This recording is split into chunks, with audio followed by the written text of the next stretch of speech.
Welcome back to Shit Talk Fridays, everybody. I'm Jeanna. And I'm Ivo. Happy Friday, everybody. Happy Friday. Happy pre-Halloween, even though Halloween's on Monday. But listen, everybody's going to be celebrating it on the weekend. This is your shit, ain't it? It's my shit. This is your season. Listen, I think it was last year that I actually dressed in all black because our episode either fell on the day that we were recording. I really don't remember. But I felt like it was a little much. People were saying that I looked kind of fucking freaky. So I didn't want to go that hard right now.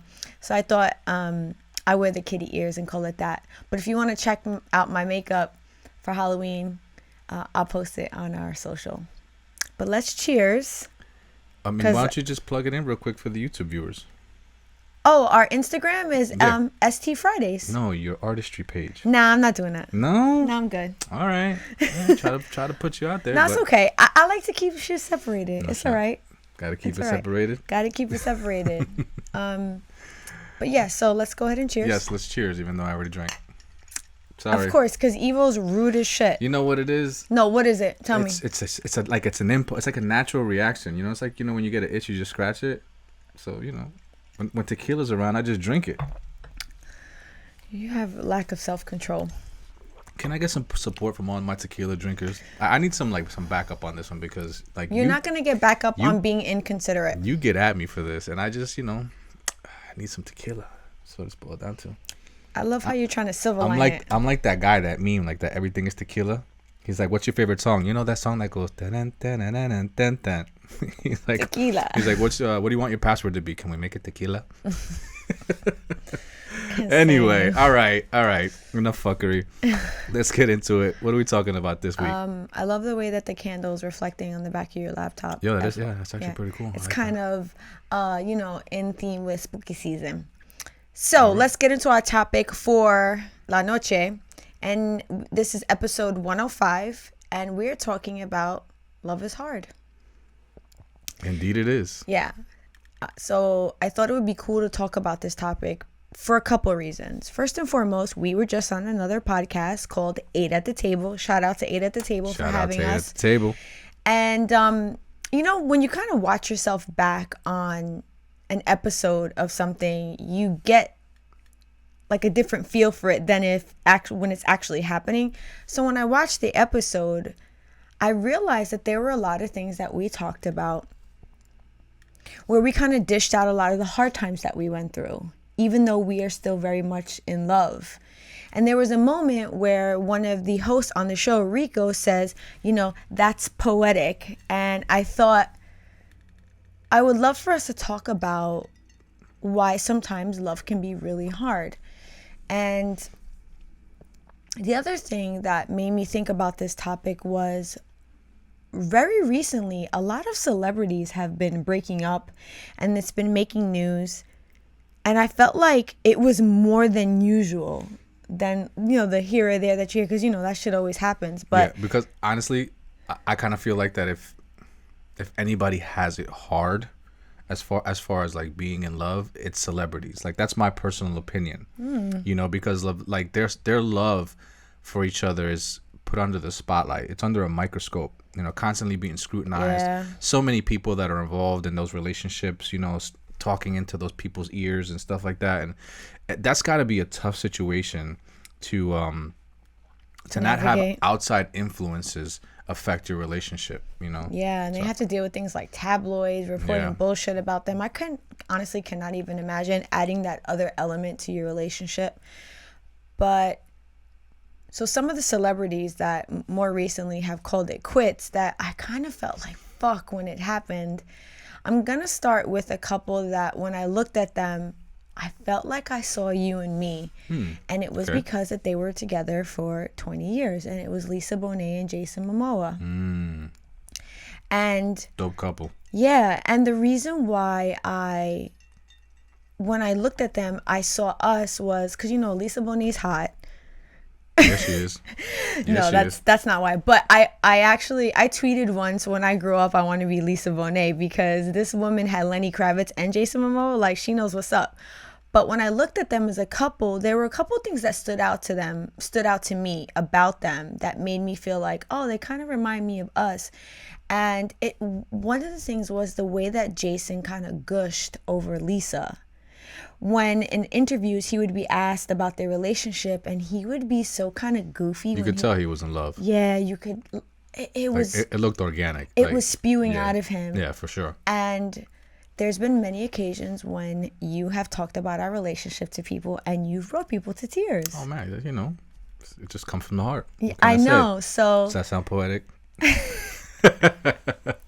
So I feel like when I saw them call it quits, I was like, fuck, man, I wonder what was the deciding factor for them to choosing to separate. Because, you know, they obviously did it very amicable. They still have children that they have to raise, so on and so forth. But that was the sad one for me. Then the next one is actually something that happened very recent. So Tia Mowry and Corey Hardrick, her husband. And I hate to say it, but like, I know Tia from Tia and Tamara. So, and from, you know, like the Disney World. Right. So I immediately was like, damn. And they filed for divorce after 14 years of marriage. Man. So I think about that when I think about someone like filing divorce or calling it quits after calling it quits after 20 years. I think about you and I that have been together for 20 years, and just I can't fathom going that hard. And so I'm still wondering, like, what's the why behind it? Because, you know, a lot of people like to say, you know, irreconcilable differences or whatever. Irreconcilable differences. Yeah. I mean, shit. I'm over here just kind of still trying to digest the thought of separating after 14 years. Yeah. So there definitely had to be something. There's definitely a dynamic in their relationship that, you know, led them to making that choice. And then there's two other ones that are more relationships, not marriages, that broke up, that I kind of was like, damn, man. And the second one, or the third one rather, was Michael B. Jordan and Laura Harvey.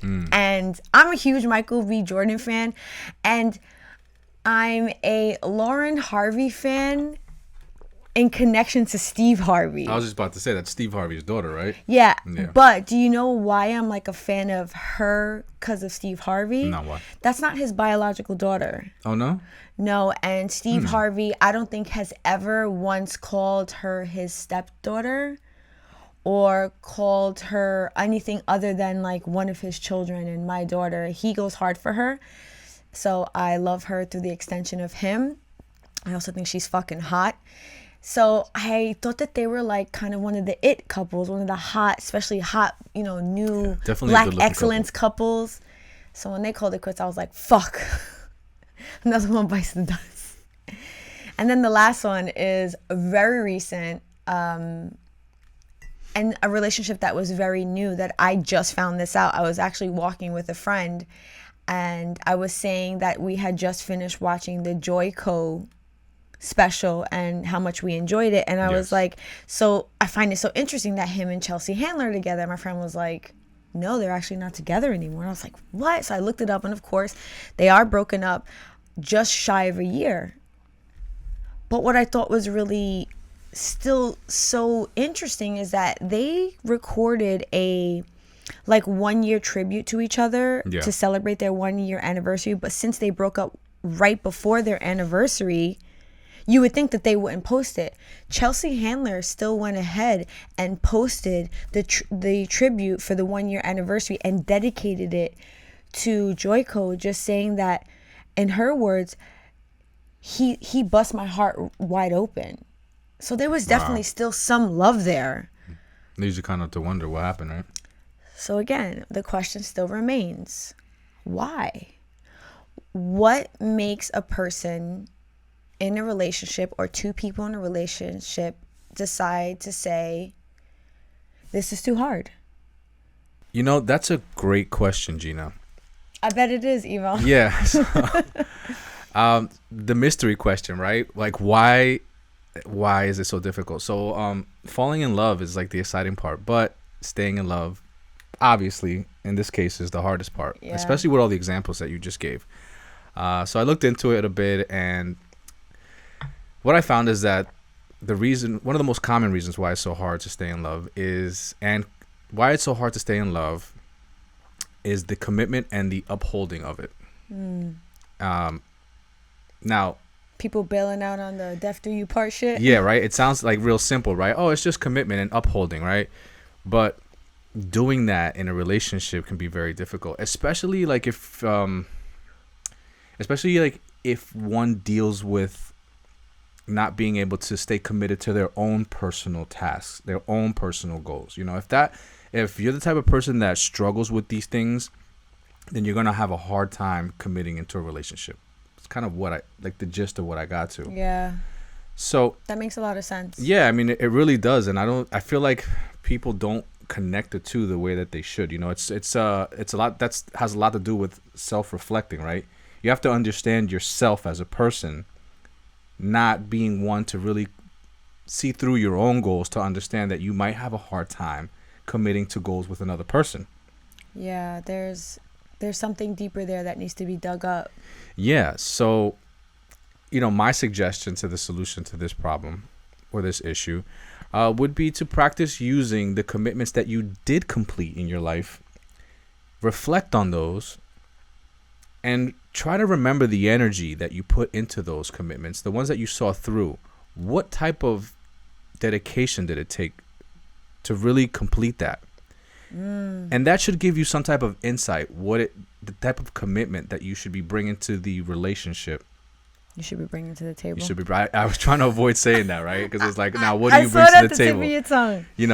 The type of commitment that you should be bringing when you're in a relationship with somebody else. Yeah. It's great to have things organic, but you also need to bring a level of commitment to show the person that you're trying to be in a relationship with that you're serious and that you are invested and that you're willing to put the time and effort in, because it's like, if they are equally as invested, you're going to see each other.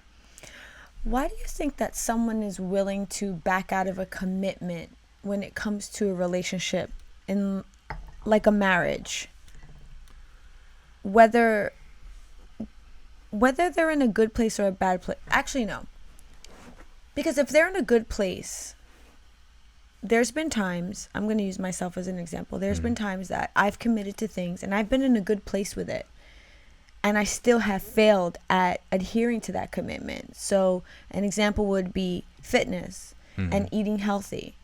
I have made commitments to myself and said, I'm going to work out 5 days a week. Right. I'm going to eat really healthy. And then I find myself at the drive-thru at McDonald's saying, fuck it. I think we're all guilty of that one time or another, right? But in the same regard, I think that can happen in a relationship. You can make this commitment and then find yourself in a position when you're willing to not uphold a commitment, like you said.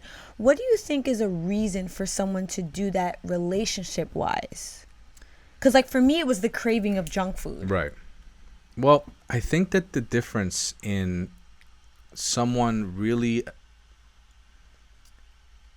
adapting to the regimen that you just referred to, fitness, working out, fitness and eating right and staying on that, is doing it just to do it, just because you're looking for a result, and doing it for a lifestyle. Making it something that suits you and complements your life. Something that you're able to do day in and day out that almost seems seamless, effortless. I really don't want to put the effortless word on it, because there's a lot of effort in it, but you have to want it almost like you want to breathe. It has to be something like of a necessity, something that you need to have as part of your life, and not something that you're just trying to do because it feels good. And I think when you say that, I can envision so many people that will be in a relationship just to be in a relationship, and it's not fitting for their life. It's not serving any true purpose for them. Yeah. They're just doing it to meet the criteria. Yeah. So I think that has a large part to do with why somebody can just easily, like you said, bail from a relationship or a marriage. Yeah. It's They're not fully invested. I mean, and this is just my personal opinion. I don't really want to put. Eva, I know it's your personal opinion, Yeah. but that just sounds 100% legit to me, because I think there are many times that people sign up for something and they don't know what they're getting themselves into. Yeah, right. Like we said. It sounds good, it looks good, Yeah. and they're like, "Fuck it, I'm gonna do it." And And then a couple of years down the road, they're like, "Shit, I had no idea what I was doing." what was that we said on the show for eight at the table? Everybody want to be married, but don't nobody want to be married. Right. All right. So it's the same thing. Like when you think about fitness, and I love that example that you use because it is a really good one. You know, people really want it. People want to be fit. They want to be healthy, and they go and they do it, but they lack the consistency. They lack the ability to commit to it fully and uphold it. Yeah. You know, once they got to a certain point, it was like, okay, this is the goal I was looking for. Now that I'm here, you know, how do I continue this? No, there is no continuing, because you didn't make it a lifestyle. Yeah. You just made it a goal and you got there. And once you got to your goal, guess what? You're done. You're at the finish line, right? Yeah. Yo, that hit for me right there. So, you know, that's kind of like, you know, Like the why. The why, you know.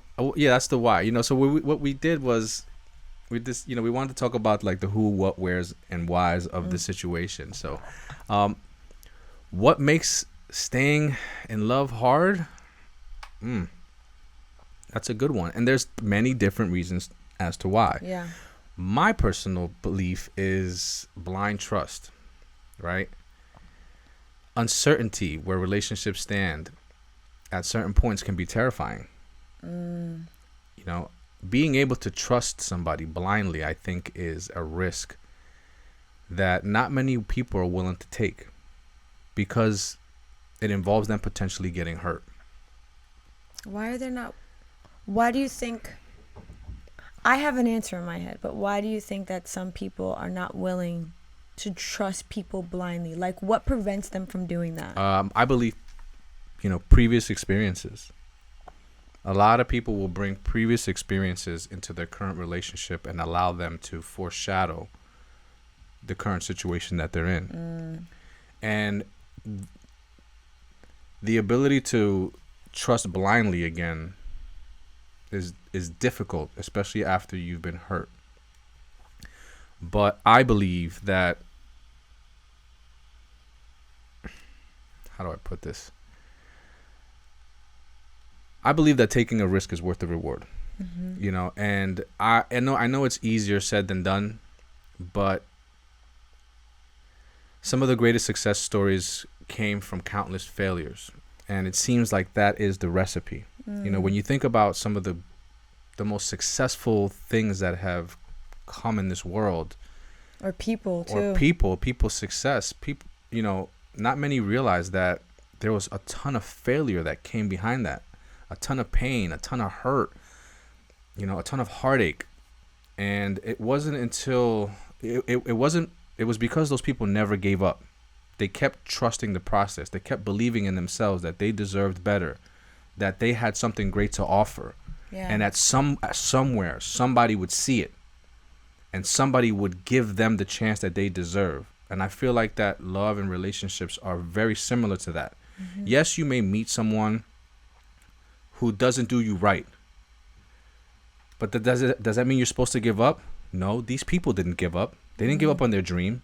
Yeah, because I can think of, I'm sorry to interrupt, I can think of so many instances in my life where things went totally wrong for me, and if I would have gave up, I mean, I wouldn't be where I am right now. Yeah, I mean, there's just so many examples to give. One that comes to mind, right, and this is a very, I don't think people really know this story, but I do, and it's the story of WD-40.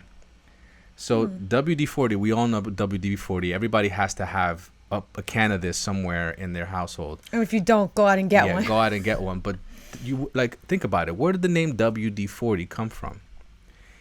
The 40 in WD-40 is how many times this idea got rejected by investors. Oh, shit. Yes, this man had this idea and presented it to 40 different companies, investors, and they all rejected him. He got rejected 40 times or 39 times. And I think it was the 40th one that finally decided to believe in him and invest in him.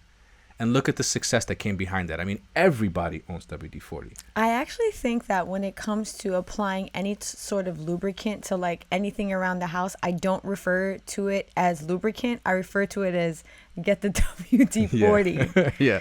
And, you right? know, yes, exactly. That's like when people would, instead of asking for a photocopy, they would ask for a Xerox, but Xerox was the company and not an actual photocopy. Exactly. Right? Yeah. Like yeah. that's how common it is now. Yeah. And there's another very successful person that I follow on social media, and I forget his name, but he said something to me that just stuck to me. And what he said was that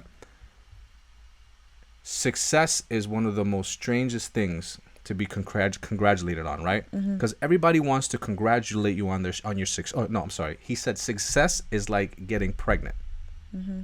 Everybody wants to congratulate you, but then nobody knows how many times you got fucked to get there.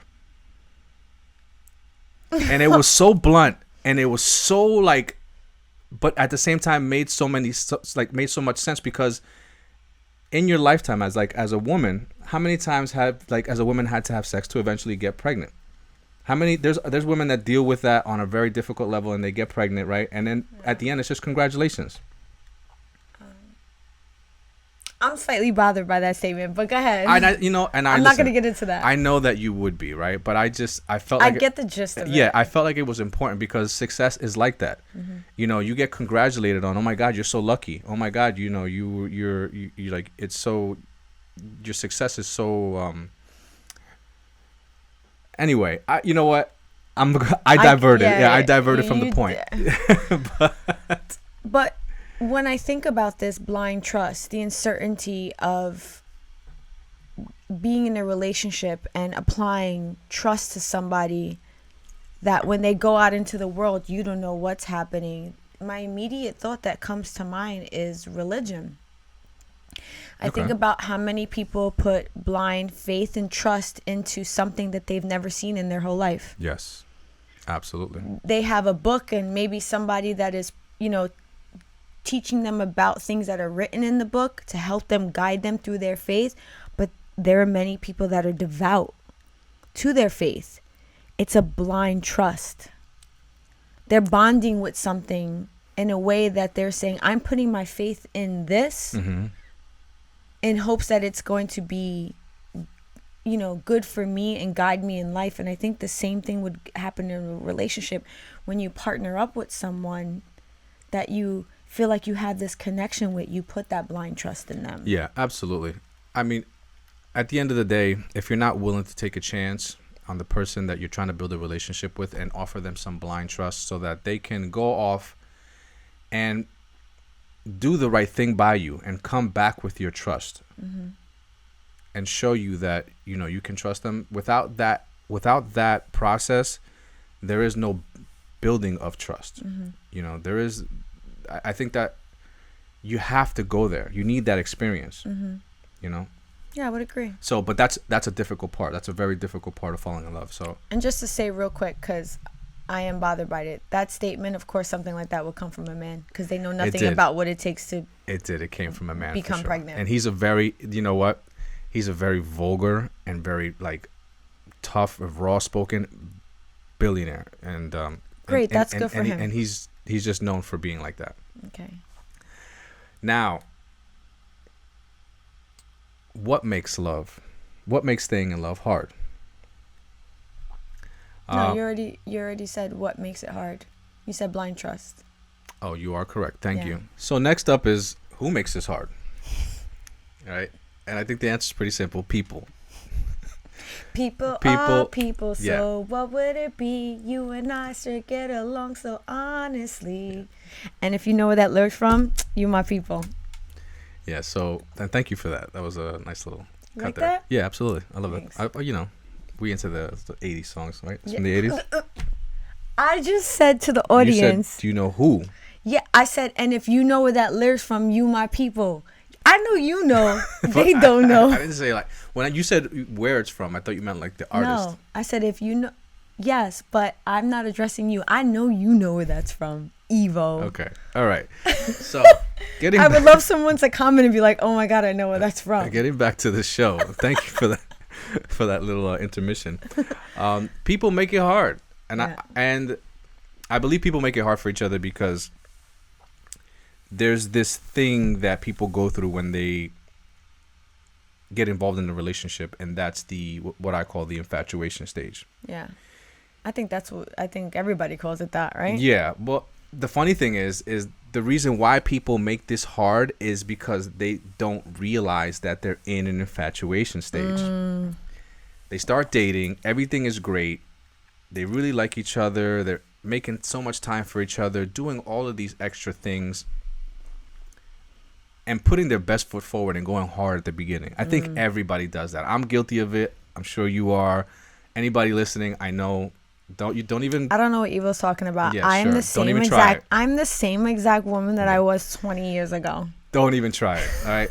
And so where the problem arises is that after a year, if you seriously been putting your best foot forward to impress this person, I like to think that after a year, you're looking out into the next year and you know there's a whole year ahead of you, and you look behind you and you're like, damn, I just did all this, impressing for a year. I've exhausted myself, and can I do this again for another year? Yeah. The idea of it, I think, is daunting, and people kind of just let their hair down a bit. Like, all right, I'm gonna take my foot off the gas a little bit, and just kind of like now that we're here, we're gonna chill back a little bit. Okay. And what ends up happening is that you start to see a person for who they truly are, and not this person that is constantly trying to be impressive. And so it can get a bit confusing for myself. Let's say, if this was happening to me and you, all of a sudden I'm looking at you like, things feel different now, why you're not the same person that you were before. Yeah. And in reality, now I'm really getting to know you. Yeah. And I feel like that change in dynamic, where people feel like they were in love with a person when they were really in lust with each other, and now they're feeling like something's missing, can really get in the way of actually getting to know the person finally, now that they're not trying to impress you all the time, and deciding whether this person really works for you. People can get really caught up in that, like, oh my God, like this relationship died out. No, it didn't die out. Yeah. You're just past the infatuation phase. And now you have the opportunity to really get to know this person. Listen, the first year was great. We had a lot of fun. It was beautiful. We impressed each other for a year, and that was great. But now that we're past that, let's figure out, can we last? Like, do we really like each other as people? Are we compatible? Or are we really in love? Are we really in love? Is there something there now that you're not trying to do all the smoke and mirror shit? I'm sorry that I'm calling it that, but that's kind of what it is to me, because you're really trying to impress the person. You really want them to like you. But now that we're past all that, now I get to know you. Right? So, like, what suggestion would you have for someone to handle this type of faux pas? Well, it's quite simple. And that's just know and understand that there is an infatuation period. You have to go through it. I feel like that there's no going past go and not collecting $200. Like, I don't, in this situation. My personal opinion is that you need to go through this, get that out of your system, right? Get past all that, and then finally get to know the person without all of the putting the best foot forward. Okay, so I'm going to push back and say that I would look at that as wasted time. Is there a way to maybe speed track that a little bit to see if you could figure out if what you're actually experiencing at that given time is infatuation? Yeah. Versus it being real love? Yeah, I mean, Is there something that you could do?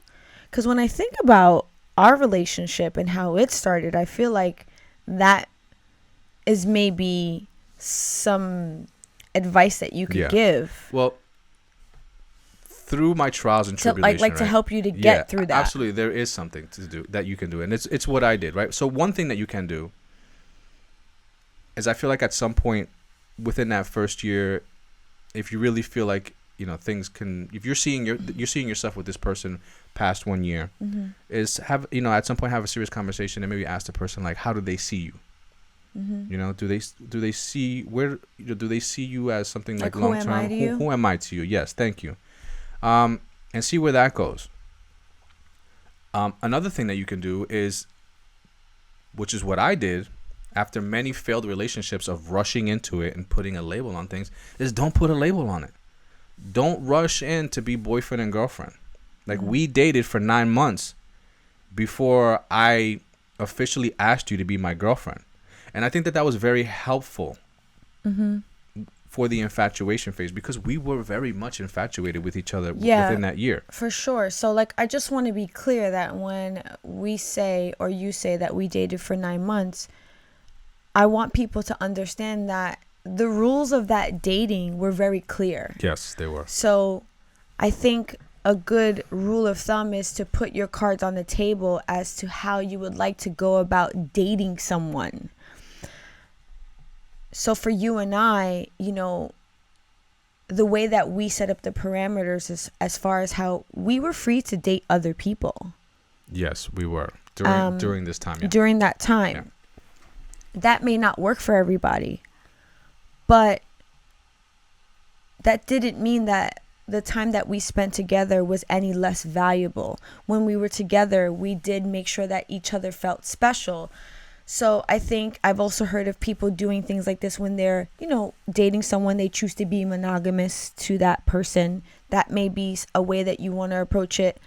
But I think it's key in saying that you and I chose to date each other. Yes, we did. For those 9 months. Yes.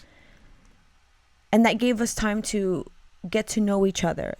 That gave us time to make sure that we fit each other's lifestyles, that we were compatible. Yeah. So it wasn't like, here we were together for 9 months and then we woke up at 9 months and went, I actually really don't like this guy. You know, because I would hate for someone to date for a year and then realize, you're actually not the person that I thought you were. Yeah. I felt like it was super important for us to date before we officially established us being boyfriend and girlfriend, so that when it did happen, it happened organically. I feel like certain people rush into putting a label on it without organically feeling like, I want this person to be my boyfriend. Just putting a label on it because maybe the other person might feel, the other person in the relationship might feel that they need that.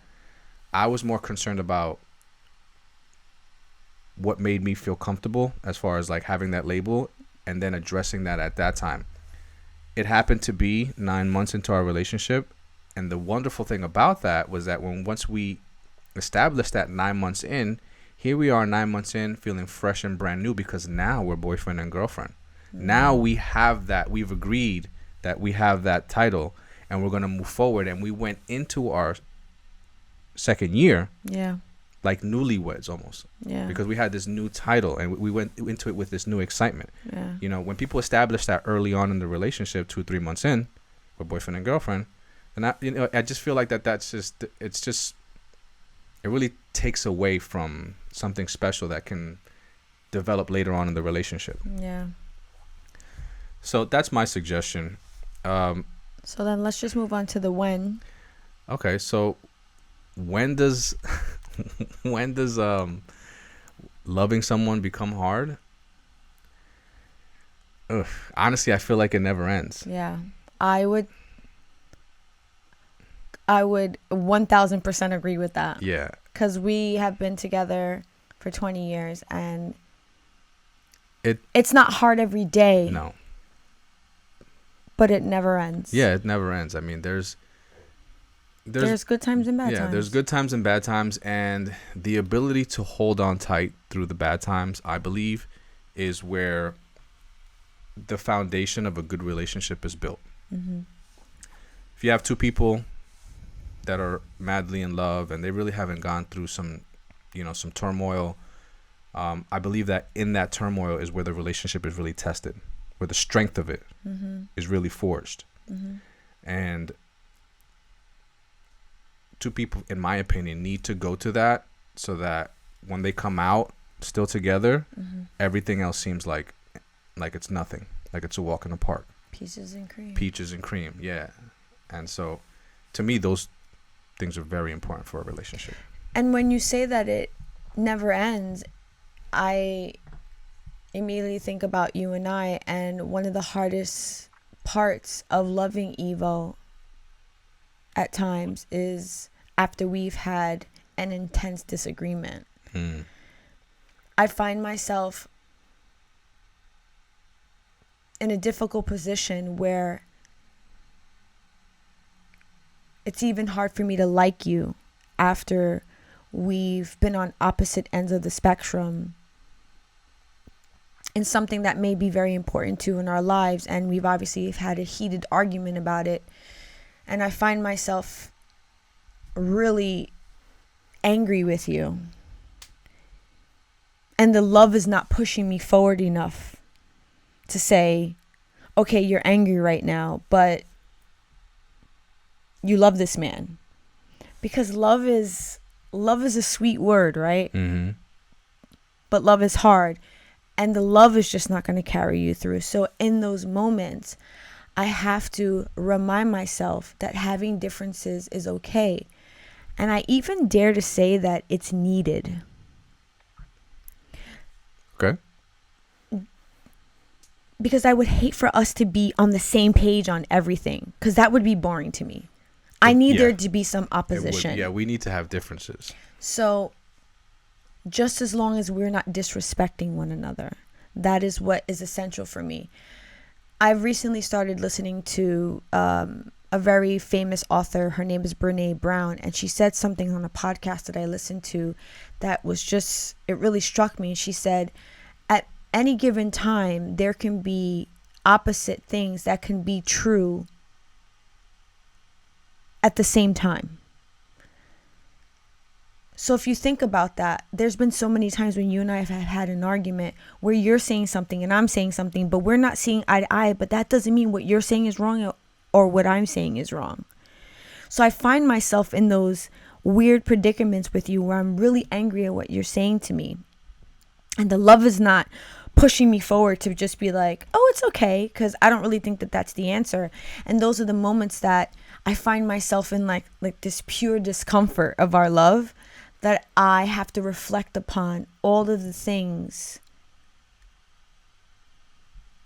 that got me to loving you to the point that we are. I think about all the wonderful things, because those always trump.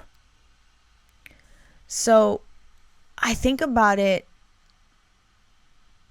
in kind of like a sense of loyalty, right? So when you're in business with somebody, right, and that person has done you right for so long, but then, you know, you have your disagreements and they rub you the wrong way, and then someone else comes along and is like telling you all the things that you want to hear, and they're giving you this proposition, because this happens a lot in relationships, right? Yeah. Husband and wife, but the grass all of a sudden starts looking green on the other side, yeah. Right? And you're like, this person is making me feel good, because you're getting that instant gratification. Yeah. They're telling you all the things that you want to hear, but your partner at home is, you're on different ends of the spectrum. Yeah. You're arguing. It's deep. It's hard, right? Loving them is really hard at that given moment. And when you sit back and you say, yeah, but this is like me walking into a candy store and getting that piece of candy and getting like an instant gratification. But at home, I have a candy store. But right now, I may not be happy with it, but that doesn't mean that it's broken. So many times, Ivo, when those things happen between you and me, I have to look back and say, God, there's all these wonderful things about him. And that is so much more important than this little thing that we have, right? Where's the common ground? So that's when it's hard for me to love you. Okay, respect. You know, I'm not even gonna comment on that, because you know I'm just gonna leave that alone. Evil's probably like, I got a lot of thoughts about that. You know what? I mean, of course I do, but it's there was a point behind it, and I don't want to take away from that, you know, because it's important for our viewers and our listeners to understand what is difficult for you as far as being in this relationship, and you know, and that's the point of this show, right? Is understanding that there are difficulties in being in love with someone and how to navigate through those. Yeah. Right. That's what this is about. It's about navigating. Yeah. So for me, the hardest part about loving Jeanna is allowing myself not to be the volatile person I used to be when we don't see eye to eye. I love how it's kind of like in the same line. Yeah, they're definitely within the kind of the same wheelhouse of what it is, and to the point that you brought to light. But for me, it has been the most difficult part of our relationship, and it has been the most difficult part of loving you. And the reason I say that is because prior to you, all my other relationships had different degrees of toxicity, but they were all toxic as far as when it came to resolving issues between myself and the person that I was with. And with you, I learned that you don't resolve your issues with toxicity. Yeah. You resolve them with neutrality. You like to resolve them in a very calm place where feelings can be talked about and understood with clarity and not with anger and volatility. So because I loved you, I had to learn how to communicate with you in that manner. And that was very difficult for me. That was a difficult part. That was a difficult part about loving you. Yeah, you had to meet me at my level. I had to meet you at your level. And the bittersweet portion of it is at some point I realized that it was a way better way of communicating. Oh, did you? So at one point it did dawn on me, right? Where I was Eva like, was like, shit. "Oh, you mean blowing up and being crazy?" I think she's on to something here. Like, fuck. I've been doing this wrong this whole time. Oh my god. So that was a tough pill to swallow. It was. And even, the crazy thing is that 20 years into our relationship, that person still lives inside of me. Yeah. Yeah. And actually, you know what that reminds me of? We just watched a movie on Disney, New Mutants, and one of the girls' things is that she had a bear that lived inside of her, and she was like holding that bear inside, and then one day bear, boy. That bear came out and was like, I want to kill everybody. Kill everything. But the beautiful part of my journey is that through every single one of our arguments, or whatever you want to call them, where we didn't see eye to eye, and I felt volatility coming up, I had to learn how to manage that. And so through practice and just constantly going through those moments, I've been able to become better and better and better at managing that side of me. That, and also with a little splash of therapy. On better ways of communicating in our relationship. Yeah. And man, when I tell you, I'm a lover. Like, I love to be in relationships, and I love, being in that sweet space of intimacy, and everything is great. But one thing that I wasn't great at was communicating. And I think the funny part is that sometimes I pop off now. Yeah, you do. Yeah. Now that I've kind of like settled down and simmer, now you just feel like, all right, I'm gonna let my hair out a little bit, because this motherfucker, had this motherfucker in a knot this whole damn relationship. You gonna feel this bitch. You was like, do you hear yourself right now? I'm like, I don't care. Like, you remember when you was? I'm like a T-Rex, like, ah. Yeah. It's but that's why love is hard. Yes. Because let me tell you, ladies and gentlemen, your relationship on any given day will do a fucking 180 on you. Yeah. One day you'll be the neat freak, really great communicator, the best cook in the house, to being a slob that talks fucking crazy, and all your food tastes like shit. Like that literally can happen in a relationship. Things can get flipped upside down. And that's why we were saying that love is hard. One more thing. I'm gonna add a bonus here right before we go. Bonus, okay. And then we're gonna wrap it up. One last thing that is extremely difficult about loving a person and staying in love with them is being able to adapt to the change that comes in a relationship. There's one thing that is guaranteed when you have two people together for a long time, is that those people are going to change along the way. For sure. Yeah. And learning to roll with it, adapt to it, love it, and accept it as part of the change is extremely difficult. People don't like change. When people are comfortable in their ways and they're set and they're comfortable, change is not something they want to hear. But let's be clear, you don't always have to accept the change, because if the change is not positive, you don't have to adapt. Right. But even good change still, like it can be tough. Yeah, because you have to learn about it. You have to wrap your head around it. You have to now potentially fall in love with that.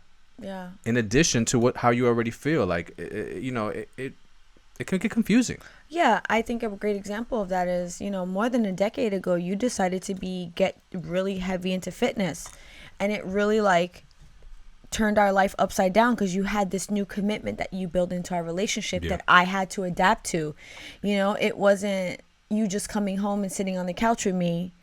And I think you started right around the time our daughter was I was pregnant with our daughter. And I'm like 7 months pregnant. Can you please just come play Words with Friends with me and not go work out? And you were like, no, I'm committed to this.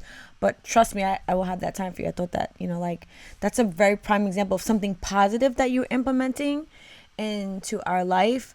But still, I had to adapt, and it wasn't the greatest change for me. So, but yeah, I think that's actually a great way to end this. Absolutely, yep. That's the end of our episode. Happy Halloween to everybody out there. I hope I feel like this is probably going to be the first Halloween since the pandemic that people are going to be partying. They're going to go to house parties. They're going to go to clubs. They're going to just have motherfuckers be playing catch up. Yeah, because I feel like for the last couple of years, everything has been outdoors. I remember the first year of the pandemic, we had a tube that we were throwing candy through. We weren't even letting people come within 6 feet of us. Don't act too soon, because there's something else going around right now that people need to be aware of. I don't want to talk about that. Stay safe out there. Actually, I'm fronting. Last year we were in Disney. But anyway, we had to wear masks. We did. And it was still kind of on the tail end of everything already. All of the major shit had popped off, and we decided that, you know what? We're going to live a little bit, because we were fucking yeah, we were nutcases about it. Yeah, we were definitely nutcases about it. But like I said, happy Halloween to everybody. Have a safe Halloween. Listen, I know there's a big thing about checking your kids' candy. Skittles right now is supposed to be, there's supposed to be fentanyl or something like that. It's a rumor. I don't know. I can't confirm it. They look like sweet tarts or something like that. Some shit like that, yeah. But fuck anybody out there that's fucking doing that shit. But yeah, be safe, have fun, and until next Friday, ladies and gentlemen. Peace out. Peace out.